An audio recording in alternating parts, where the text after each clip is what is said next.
Olá, seja muito bem-vindo a essa aula transformadora. Se você está aqui, é porque você tem interesse em vencer a timidez, a fobia social e o medo de falar em público.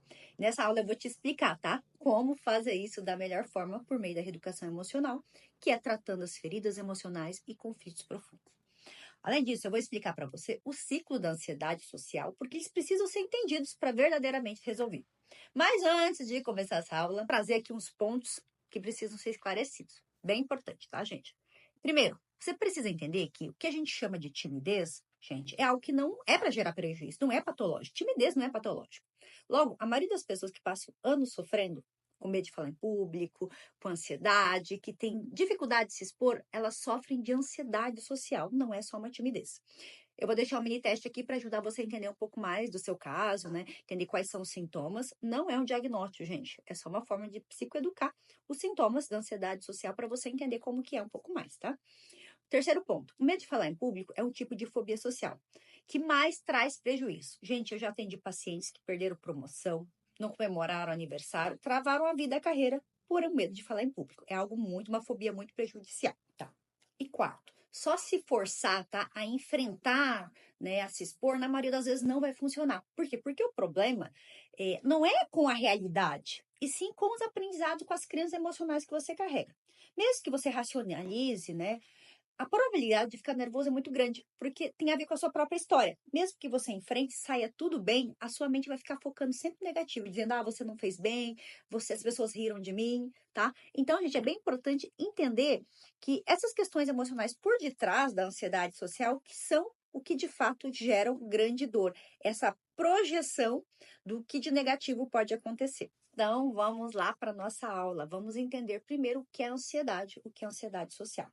Gente, a ansiedade eu vou trazer aqui, entendida como uma emoção que gera reações viscerais, é de dentro, sabe? Você sente no corpo, é algo que você não tem controle. E esse é um sistema muito bonito, que funciona muito bem para te proteger. Mas o que acontece? Acontece que a gente acaba fazendo associações de coisas do nosso dia a dia como algo muito perigoso, negativo, e aí acaba disparando essa ansiedade. Então vamos lá, vou dar um exemplo aqui para vocês entenderem um pouco mais na prática. Imagine que eu estou aqui conversando com vocês e chega um assaltante. Ele chega aqui, é um exemplo que eu sempre utilizo, ele aponta uma arma para minha cabeça. Gente, automaticamente eu interpreto esse perigo. O que vai acontecer?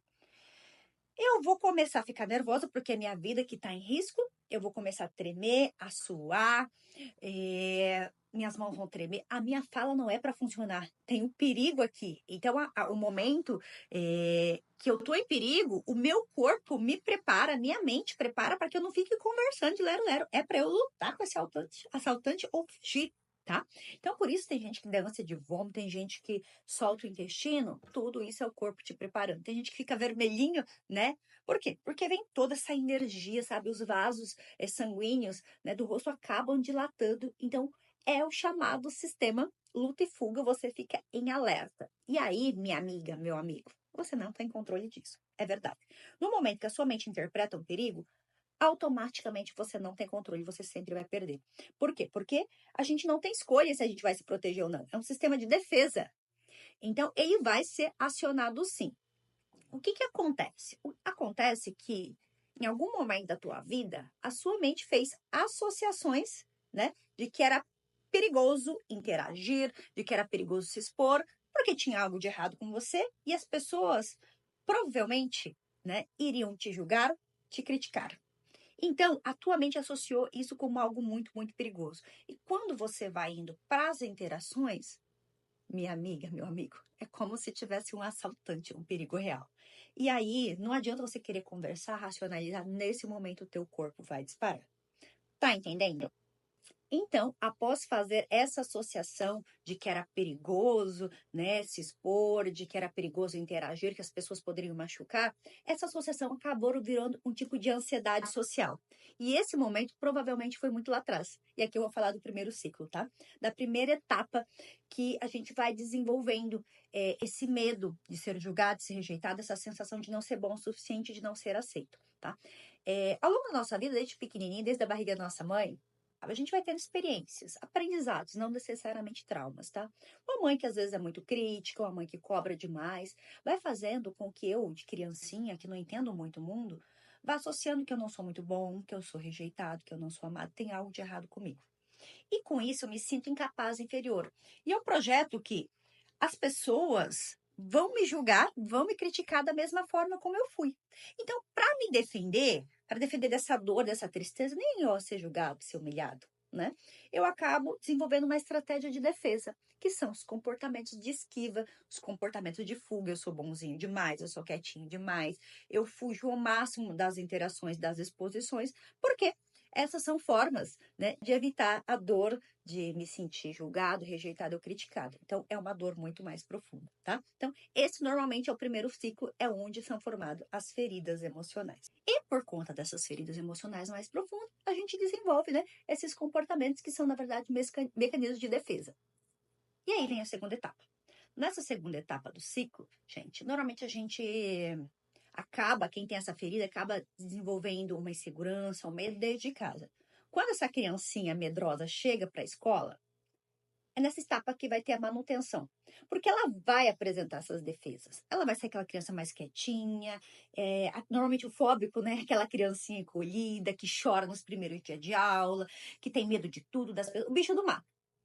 Essa criança, gente, quando ela vai nas apresentações na sala de aula, ela já tem um medo tão terrível de errar, de ser julgada, de rirem dela, já se acha tão frágil. O que acontece? Ela acaba, né, projetando essas inseguranças e ela acaba, sim, ficando nervosa. E daí os colegas já fazem uma brincadeira e ela é como se ficasse assim, olha, nossa, realmente eu sou inferior, eu sou estranho, ninguém gosta de mim. Mamãe tinha razão, eu não faço nada direito e meus colegas estão vendo o quanto eu sou inferior, o quanto eu sou bobo, tá? E aí, o que acontece? Ela já vai com tudo isso e no momento das apresentações, ela vai desenvolver o sintoma de ansiedade. Fica vermelho, sua, gagueja. Aquela criança que tem um branco. Tem criança, gente, faz até xixi na frente dos outros, né? Quando vai fazer a apresentação, de tão aterrorizante que é. Então, o corpinho dela, ele já vem assustado, sabe? Tem um grau de ansiedade, né? Muitas vezes tem até ansiedade generalizada desde criança, aquela criança muito medrosa, muito assustada, que tem muito medo de ficar na escola sozinha. Ela já tem o corpo, vamos dizer assim, mais ativo, mais desenvolvido para os sintomas de ansiedade mais intensos, tá? Estão conseguindo compreender? Então, né, por conta desses acontecimentos, na tentativa da criança de se expor, de se abrir, ela entende, é muito perigoso mesmo, tá? E por conta, ela entende que a tremer, passar vergonha na frente das outras pessoas é como se fosse um carinho do fracasso, da fraqueza, da inferioridade dela, e ativa mais ainda. Então, é nesse momento que se cria um novo medo, o segundo ciclo. O medo de ficar nervoso na frente dos outros, de ficar nervosa, o medo de ter medo. Então, novas memórias já não são só aquelas feridas emocionais, geram aprendizados que vão se perpetuando ao longo da vida. E esses aprendizados são sempre de fuga, de que eu sou estranho, de que eu sou tímido, que eu sou ansioso. Que, na verdade, é ansiedade social. Então, agora a pessoa tem muito mais prejuízo, porque ela acredita que ela é estranha, por ser calada, por ser tímida, e que ela não sabe se comunicar. E essas defesas que ela vai tendo, gente, a cada vez mais vai impedindo com que ela queira se expor ao público, que ela queira dar a opinião dela no meio das pessoas. Por quê? Porque tem todas essas associações ao longo da vida.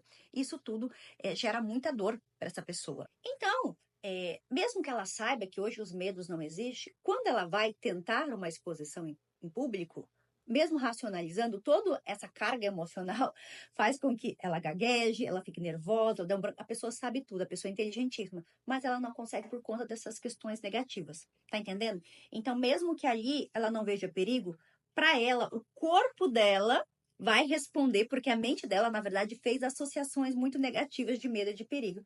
E aí a pessoa sempre perde. A pessoa sempre perde porque o corpo vai responder com os fortes sintomas de ansiedade e o ciclo vai se mantendo. Conseguiram entender, gente? Porque esses padrões, esses dois padrões emocionais, como que eles funcionam e como eles vão se mantendo ao longo da vida? Entenderam porque a fobia social, a ansiedade social, o medo de falar em público só são defesas? Para te defender de sentimentos mais profundos, mais doloridos. E é por isso que eu digo, enquanto você não olhar para essas feridas, é muito difícil deixar de usar essas defesas, porque dói. Dói muito. E daí agora você deve estar perguntando, Tayla, entendi tudo isso, mas como que agora eu faço para descobrir minhas feridas? Como que eu faço para fazer essa reeducação emocional profunda, tá? Bem, gente, pensando nisso, foi que eu desenvolvi um passo a passo para te ajudar nisso. Eu criei um programa terapêutico que vai sim te guiar nessa jornada, que você poderá conhecer mais sobre você. tá? Então, eu vou deixar o link aqui embaixo que você pode conhecer mais profundamente esse programa e adquiri-lo, tá, gente? É muito acessível, certo? Bem, essas informações que eu gostaria de compartilhar com vocês, espero que tenha ajudado.